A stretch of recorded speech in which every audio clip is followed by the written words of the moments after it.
Welcome back to another Warframe video. Today we're going over the Glaive Prime. As you've seen at the start of the video, this weapon can go to cap. There are two versions of this that I used. The one that you saw at the start of the video was for Nourish.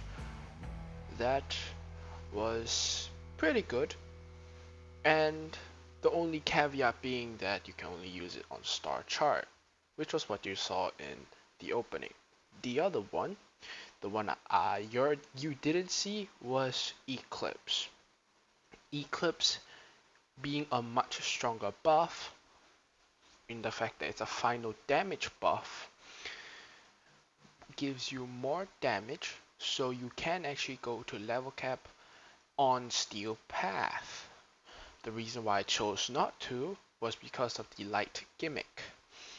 Eclipse needs to have it only gives you a damage buff when you're under strong lighting, and that's just too inconsistent for me. So that's why I went with Nourish. Now let's look at the loadout I went out with today. Revenant, pretty typical build, nothing much to talk, nothing much that's too significant. Growing power, Umbra Intensify, Transient Fortitude, Blind Rage for your power strength. This gives you, when growing power is active, a total of 368% strength. Now, that would give us more damage increase on Nourish, giving us more viral and more charges on our Mesmer skin. We also have Mold Augmented as one of our arcanes for another 60% ability strength. This will push us all the way to 428% ability strength on max stacks.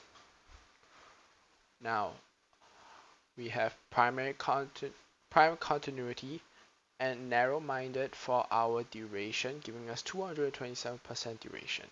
This makes Nourish last 56 seconds, almost 57, right? And Prime Flow, Equilibrium, and Nourish will work together to be our energy economy. This will pretty much make sure that your energy is topped up even through energy drain conduits. Our Parazon, which I did use in that I did use quite a bit today, will also come in handy. More on the Parazon later. Prime Sure-Footed and Rolling Guard will be our backup survivability when Mesmer Skin runs out. When Mesmer Skin runs out, you roll for that 3 seconds of invulnerability. Prime Sure-Footed will make sure that you don't get knocked down. Recast your Mesmer Skin and you're on your way. Now, our second arcane for today is Arcane Velocity. Before you ask, yes, you can use Arcane Fury.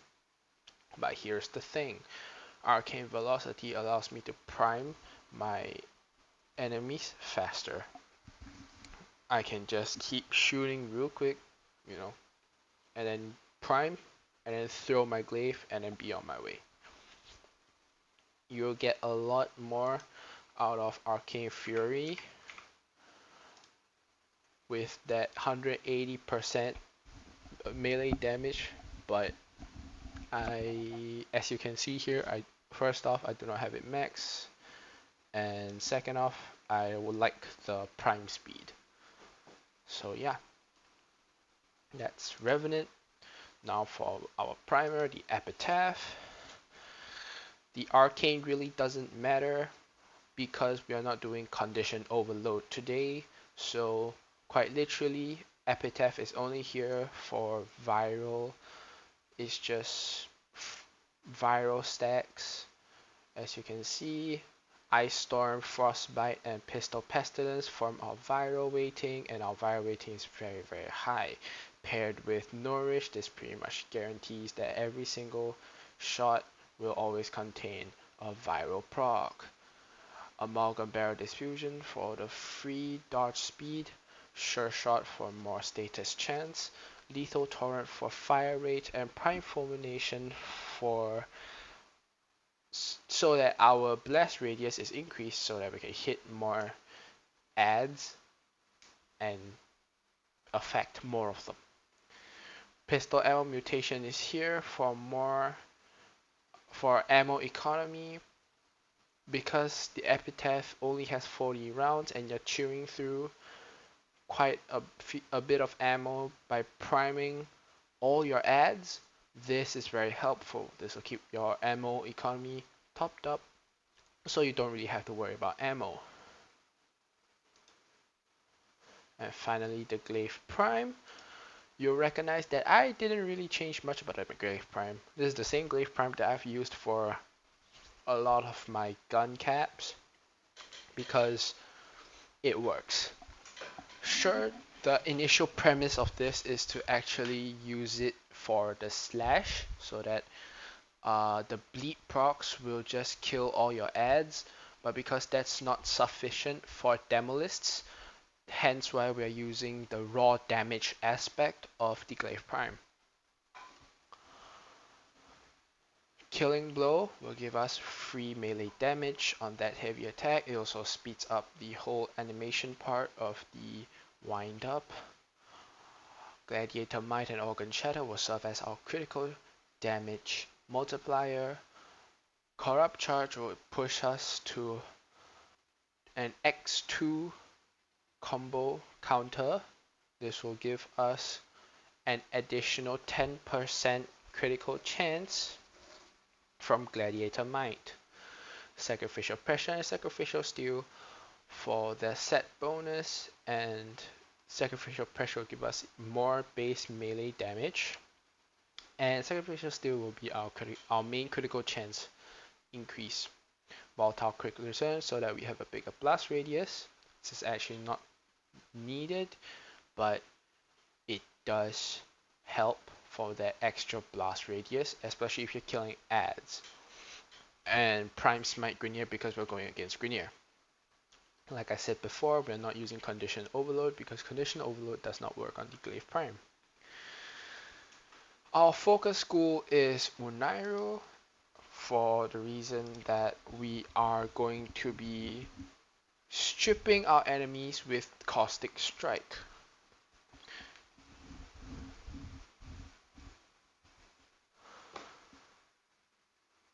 This will ensure that their armor is 100% and permanently stripped, so we don't have to deal with all the shenanigans of Ash Shuriken.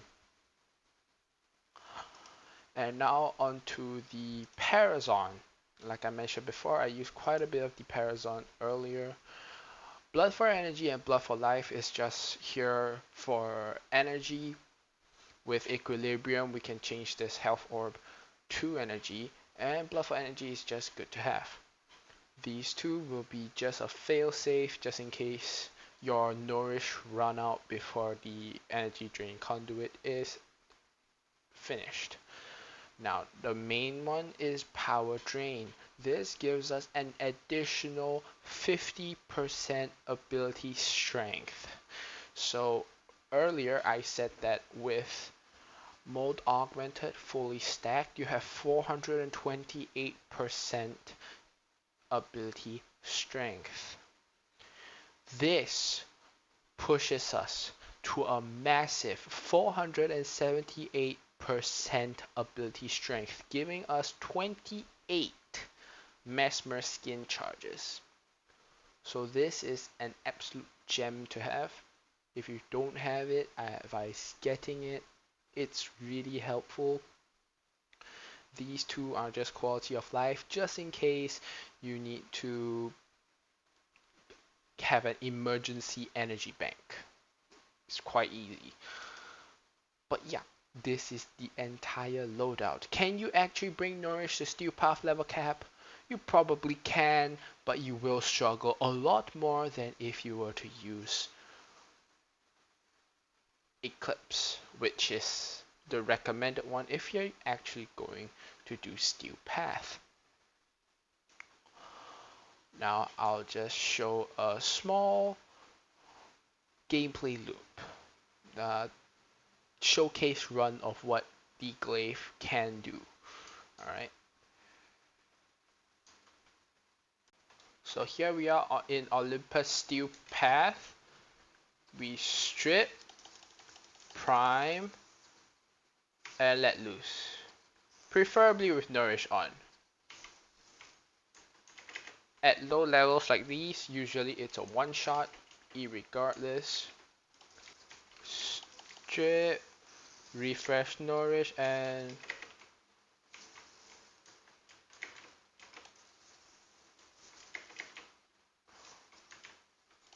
think you can see why Nourish isn't great for Steel Path. It's definitely not as strong as Eclipse.